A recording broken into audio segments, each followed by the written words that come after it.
Ben moi, je dis bonsoir à tout le monde qui vont voir le premier vidéo live de la page spirituelle. Oui. Donc, c'est notre première vidéo. Stéphanie et moi, Marie-Ève, on est les deux admins de la page. Puis, on a décidé de vous faire une petite vidéo ce soir pour parler des phases d'un éveil, un éveil personnel ou spirituel. Ouais, c'est un terme qu'on entend souvent parler en spiritualité, surtout en anglais, le awakening, Ouais. les fameuses phases qu'on peut traverser dans notre processus d'éveil spirituel. Et pour nous, c'est pas juste spirituel, c'est développement personnel aussi. Donc, tout qu'est-ce qu'on va vous raconter ce soir, c'est pas juste spirituel. Je pense que c'est vraiment, dès qu'on entame un cheminement, ça peut Ouais. s'appliquer à vous, là.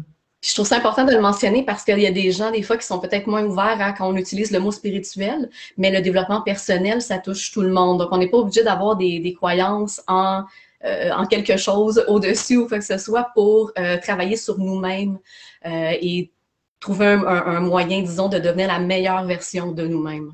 Exactement, c'est ça le but. Oui.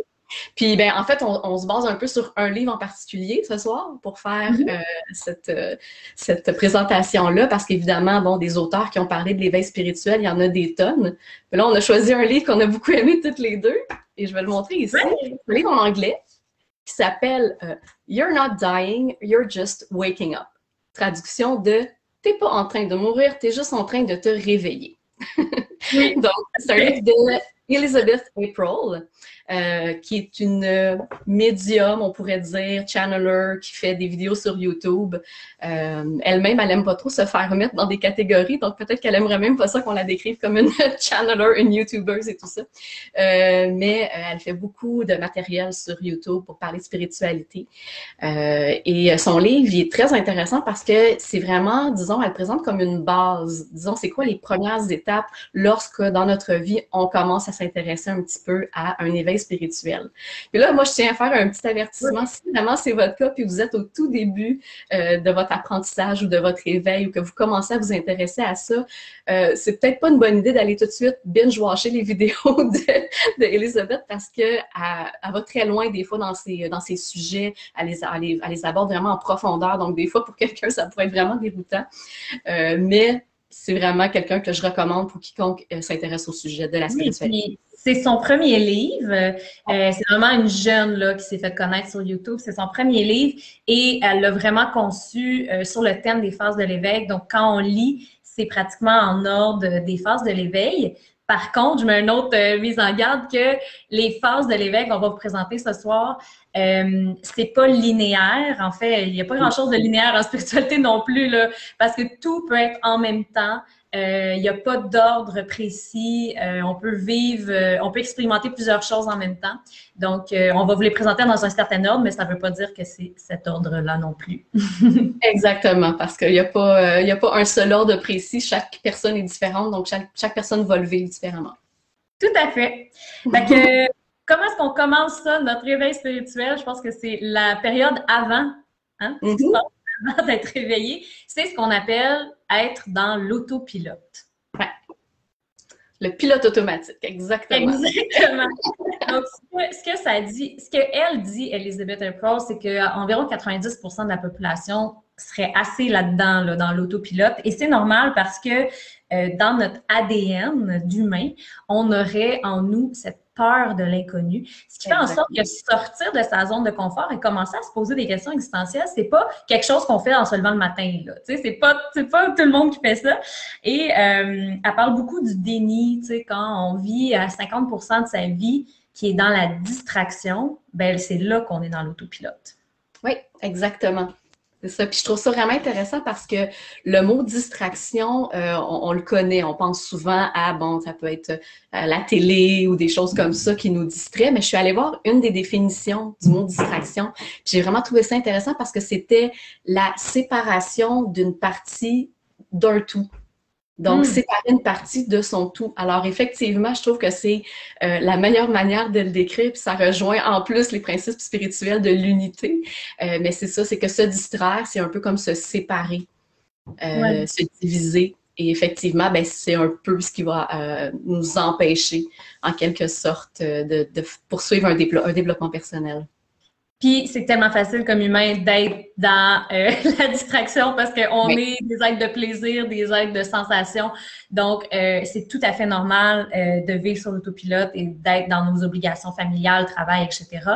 Mais la première phase d'éveil spirituel, ça, je pense que c'est vraiment la première, c'est ce qui part tout ça, c'est la phrase « Who am I? Qui suis-je? » Mais le vrai qui suis-je, là, on est vraiment dans un questionnement existentiel. C'est un questionnement qui va changer notre vie au tout. Oui, effectivement. Parce que c'est vraiment trouver des nouvelles réponses. Puis, tu sais, on parle des distractions, puis ça veut pas dire qu'il faut pas se distraire dans la vie. Ça veut pas dire qu'il faut pas se divertir, mais il faut être capable de prendre du recul et être capable justement de se la poser, cette question-là. Et c'est pas une question facile, et c'est une question qui peut faire peur. Exact. Puis c'est une question qui en amène d'autres aussi parce que si on se dit qui suis-je, on se dit pourquoi est-ce que je suis ici? Qu'est-ce que je suis venue faire? C'est quoi mon but dans la vie? Est-ce qu'il y a quelque chose de plus?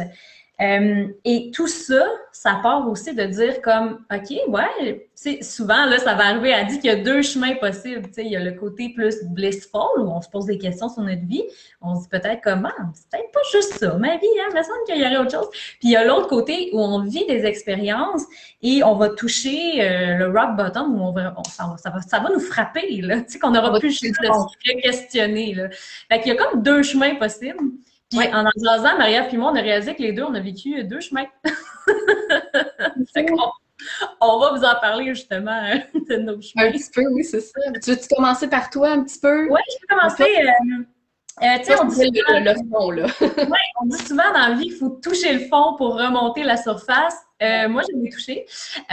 Puis, ça m'a amené dans la spiritualité, que ça fait vraiment pas longtemps dans ma vie. On parle de peut-être 3 ans, gros maximum, que ça m'est arrivé. Parce que je vivais sur l'autopilote, mais l'autopilote Formule 1. Tu sais, je faisais partie de ces gens très intenses au niveau du travail, au niveau de la vie sociale, qui vivent à fond la caisse, leur vie, sans jamais connecter avec soi-même parce qu'on est toujours dans comme il faut. Et moi, ça a été la maladie, le corps qui m'a arrêtée. Donc, vraiment un point où que j'étais vraiment à terre, là, physiquement. Et, tu sais, je pense que quand on vit autant de souffrance, de douleurs physiques, là, on n'a plus le choix de ramener notre conscience dans le corps et de ramener la conscience dans le corps. Moi, ça a été aussi par des thérapies, par traverser tout ça. Mais ça m'a permis de me détacher de moi-même. Et c'est là qu'a commencé le questionnement profond de comme, OK, je souffre, qui suis-je? Je vais arrêter, puis on part sur un nouveau chemin.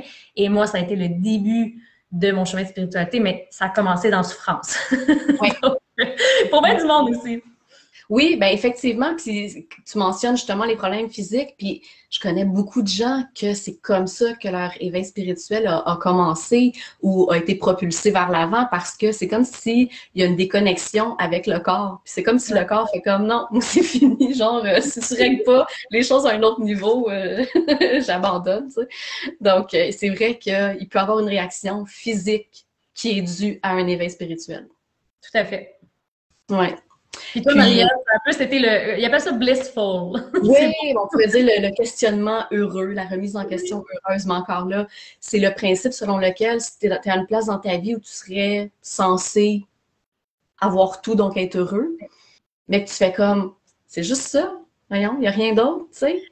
Puis c'est ça, c'est un premier questionnement qui a eu lieu dans ma vie il y a quand même plusieurs années maintenant, mais où effectivement, j'étais censée être satisfaite de tout ce que j'avais. Puis, ben non, j'étais comme... Tu avais fait ton checklist de vie, tu sais, des fois, on se dit, moi, à quel âge je veux ça, je veux ça, je veux ça. Puis je pense que comme pour bien des gens qui arrivent à l'âge adulte, à un moment donné, on fait comme, bon, ben, j'ai tout, là. Puis j'étais quand même assez jeune, là. J'étais juste comme à la mi-vingtaine à peu près, tu sais. Puis j'avais déjà pas mal tout coché sur ma petite liste. Et c'est pas que j'étais malheureuse dans cette vie-là, mais c'était vraiment comme, OK, now what? OK, maintenant, là, je fais quoi, là? Qu'est-ce qui se passe d'autre, tu sais? Puis ben moi, ça m'a propulsé vers une grosse remise en question de moi-même. Là, je me suis posé la question qui suis-je? Puis je pensais me l'être déjà posée avant, puis quand même savoir qui j'étais. Puis là, j'ai comme fait, OK, non, ça ne fit plus. Ça ne fit plus dans ma perception maintenant. Fait que oui, ça a été plus cette route-là pour moi. Puis je te dirais que c'est pas mal là que j'ai vécu ma première mort d'ego. Parce que Oui, ça, c'est l'étape suivante qu'on va parler. on rentre dans une grosse phase souffrante. Oui, ben c'est ça, en fait, le principe de la mort d'ego. Ben, c'est ça, c'est une expression.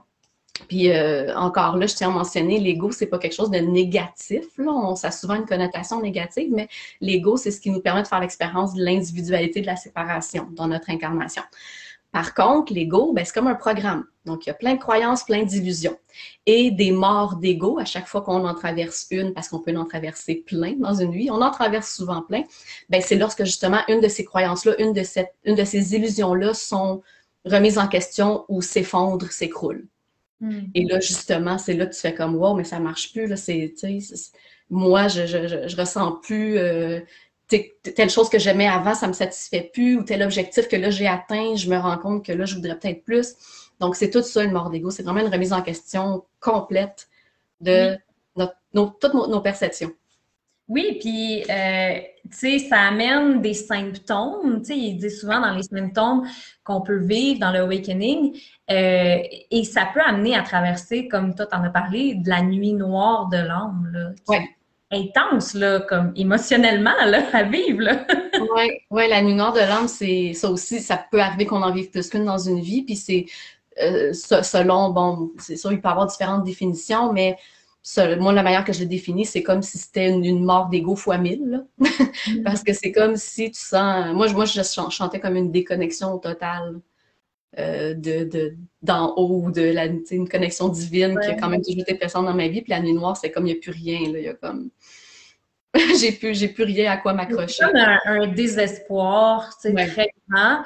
Puis la mort de l'ego, moi, comment je l'ai vécu, c'est pas ma première, je pense, Mhm. mais tu as l'impression de traverser comme un tunnel noir, puis comme de ne pas voir la lumière au bout, tu sais, de dire, ben voyons, tu sais, je sais que je serais sentie comme...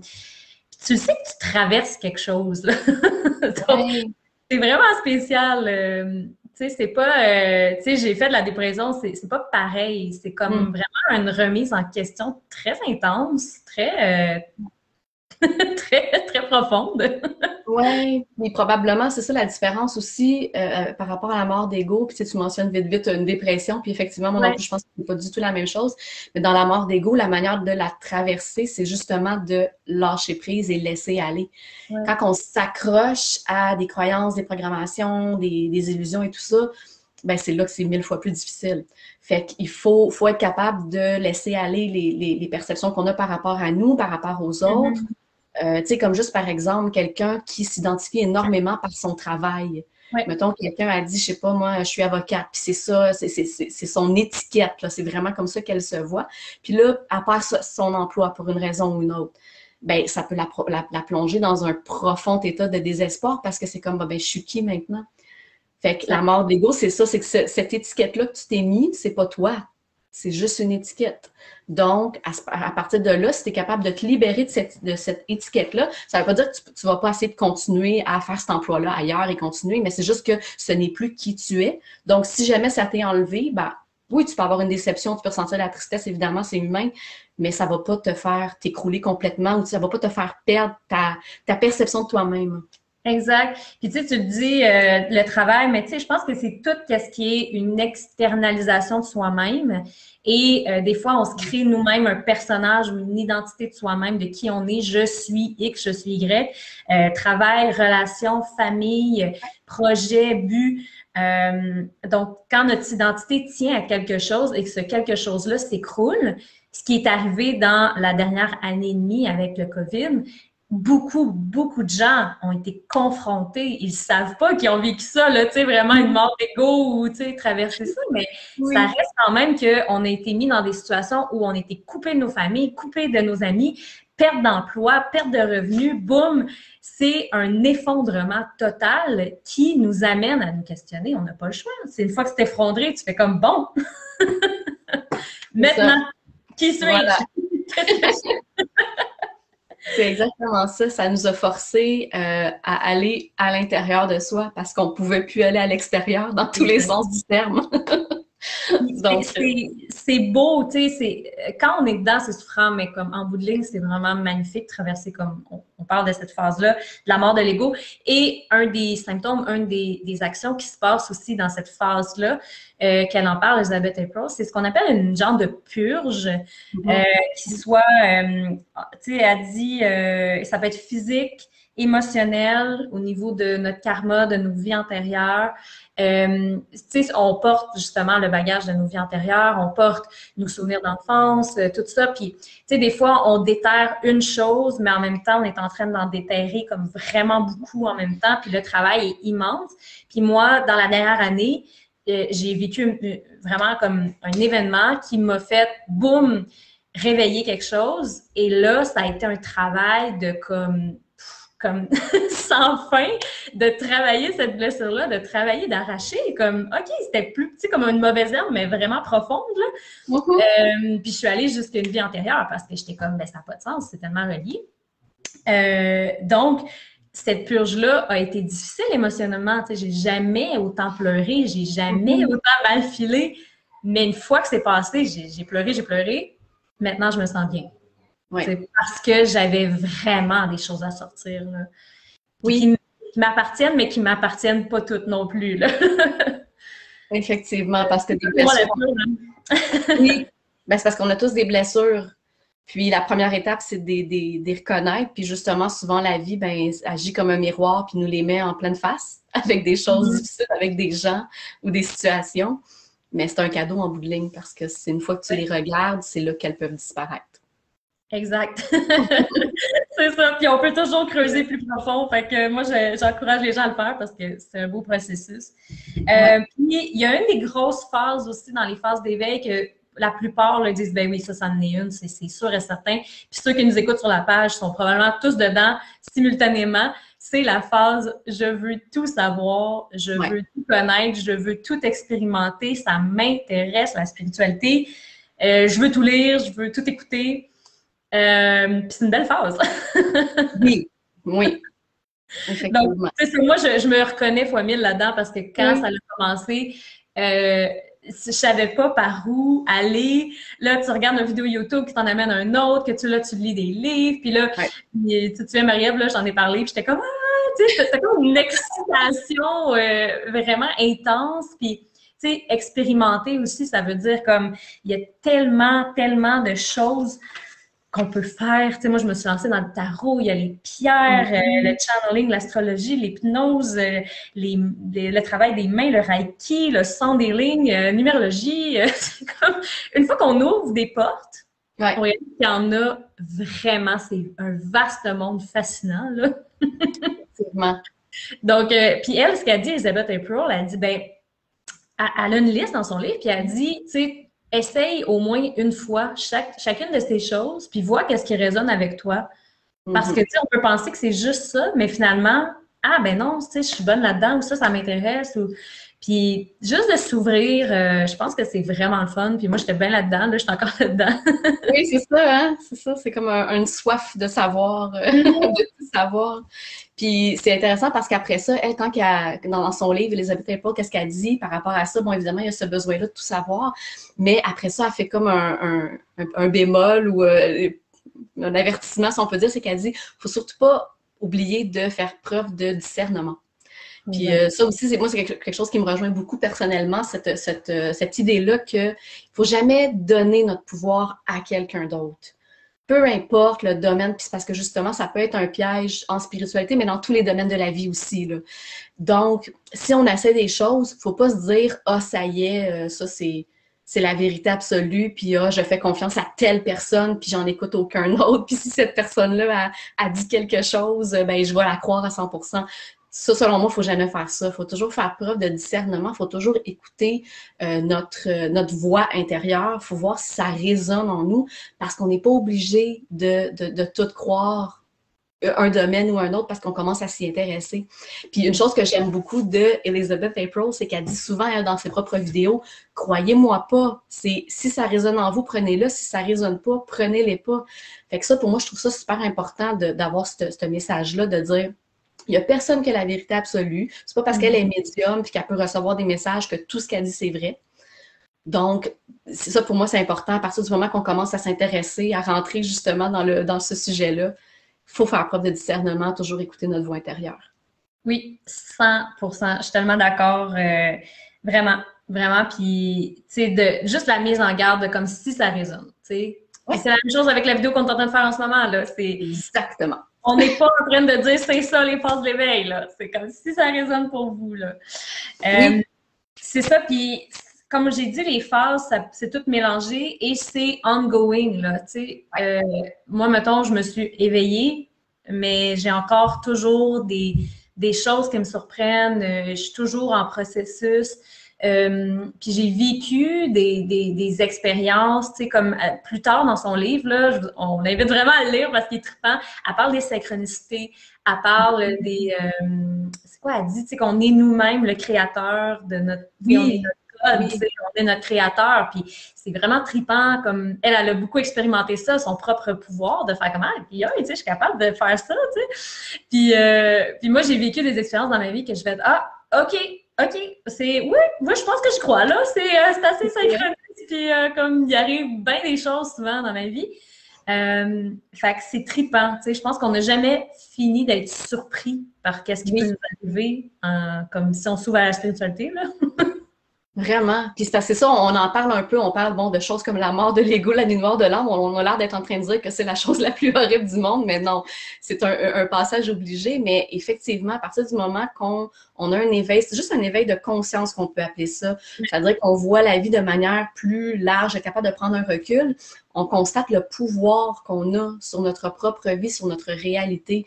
Et effectivement, des synchronicités, des miracles qu'on pourrait appeler. J'en ai vécu plein dans ma vie, des choses que je pourrais appeler des miracles. Donc, j'y crois. Ça semble même chose pour les synchronicités, même chose pour les... Tu sais, c'est des choses qu'on entend parler aussi. Des fois, les gens, peut-être, sont un petit peu plus familiers avec des termes comme la loi de l'attraction et tout ça. Bien, ça rejoint les mêmes principes. C'est ça aussi, c'est le fait que, oui, on crée notre propre réalité. À partir du moment qu'on est ouvert, qu'on a une perception plus grande de notre conscience, notre vie change. Ben oui, tout à fait. Puis on peut développer des facultés qu'on savait même pas qu'on avait, de clairaudience, de clairvoyance, de notre intuition qui est un pouvoir intense de juste être capable de savoir est-ce que cette situation-là est bonne pour moi? Oui, non, prendre des décisions, prendre du recul sur des choses, avoir des pressentiments. Puis tu sais, souvent, beaucoup de gens, je pense, ont des petits dons ou des petites facultés cachées. Comme, moi, il me semble que ça m'arrive des fois, mais juste d'ouvrir la porte à un awakening, de se poser plus de questions, de traverser ça, de vivre toutes nos choses. Après ça, c'est plus facile. C'est comme si on ouvre une porte, là, on ouvre un tunnel. En tout cas, moi, c'est comme ça que je l'ai vécu parce que je me considère comme étant spirituelle depuis l'âge de 12 ans. Mais ma porte, elle s'est juste ouverte il y a 3 ans, tu sais. Donc, entre les temps, j'ai fait « Ah, c'est pour ça! » Tu sais, ça explique pourquoi j'avais un intérêt aussi jeune, puis pourquoi aujourd'hui. Puis depuis que j'ai ouvert ça, je suis comme, mon Dieu, c'est tellement le fun. Je reviendrai pas en arrière dans l'autopilote. Maintenant que j'ai comme ouvert beaucoup de choses, c'est trippant, là. Ben oui, puis ça donne une perception de la vie différente, puis ça veut pas dire que justement on n'a pas des réactions encore, puis qu'on sent pas de la peine puis de la colère et tout ça, mais à quelque part, oui, on est capable de prendre un recul par rapport à certains événements comme ça qu'on vit. Justement, c'est ça, un simple principe de conscience élargie. Ouais. Au lieu d'être comme dans l'autopilote, puis de OK, c'est juste ça, puis il n'y a rien d'autre, ben non, justement, une fois qu'on constate qu'il y a tellement plus. Vraiment, vraiment. Puis c'est ça. Moi, je pense que le livre d'Elizabeth April, c'est comme on a dit, là, c'est vraiment une entrée en matière. Puis je le recommande très fortement, ce livre-là. Oui. Il est disponible en librairie. Amazon. Oui, surtout Amazon. Oui, c'est ça.